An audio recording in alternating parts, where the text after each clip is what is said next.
Olá, meus amigos, eu fiz uma solicitação através do pedido dos meus vídeos. Pedi à Prefeitura Municipal de Japoatã para abastecer a gente aqui com água. Só que eu quero fazer uma pergunta aos moradores daqui desse povoado. A Prefeitura atendeu a demanda aqui da água do nosso povoado?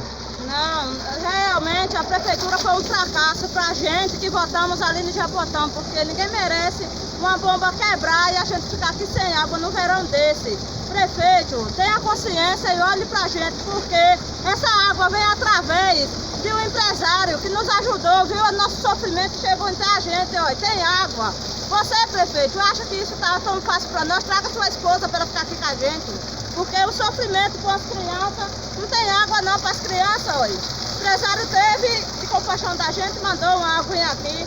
E você com tanto dinheiro, recebendo milhões e mais, tanto dinheiro da pandemia, cadê esse dinheiro? Botou na onde, hein?